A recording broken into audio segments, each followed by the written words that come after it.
saga megi ko bobe enko managbon awa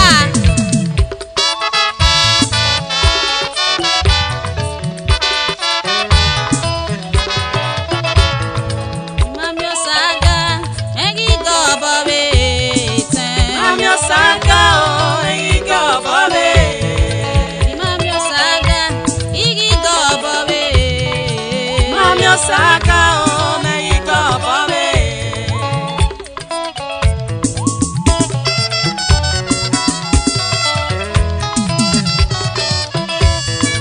Mamio saga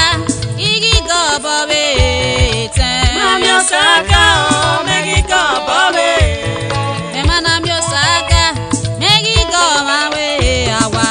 Mamio saga o megi go bobe Osanika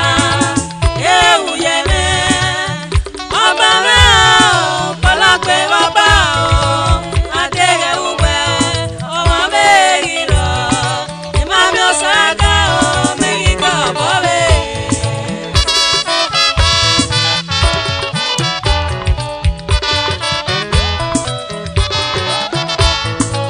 Mamio saga megi go bobe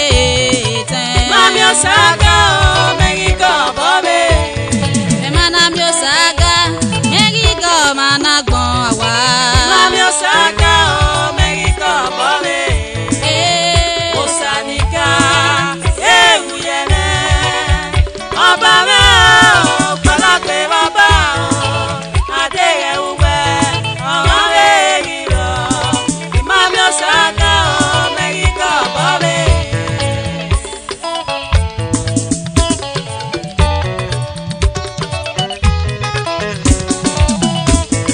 Owaga wina na rioba etami salary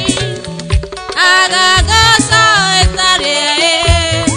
agabe go ba o etare sopa osana osana ya lagi mago sese ni mala rioba eki madato magwana agado ekifone do wana rire Mamio saga o igi go bobe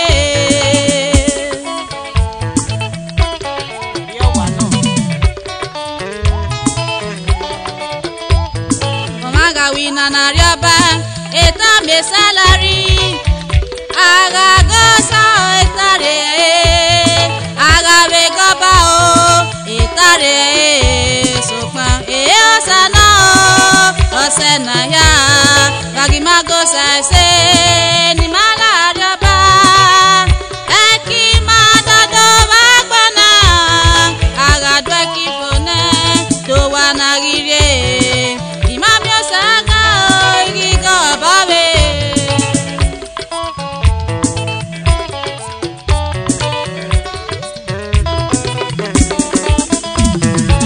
Mamio saga igi go bobe Mamio saga o igi go bobe Mamio saga megi go bobe awa Mamio saga o igi go bobe Osanika euyeme obame o palakwe baba adeye ugbe omo megi lo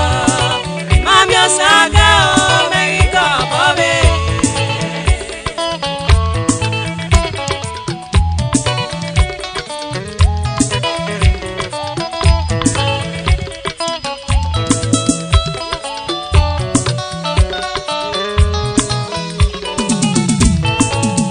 Osani megana euyeme obame o palakwe baba adeye ugbe omo megi lo Mamio saga o igi go bobe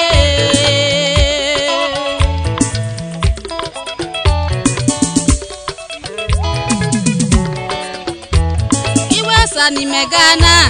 euyeme obame o palakwe baba adeye ugbe omo megi lo Mamio saga o igi go bobe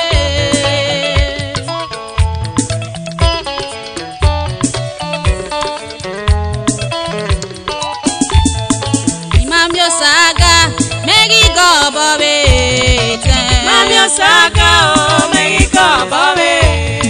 Mana mi osaga megi go mana gbon awa. Mami osaga o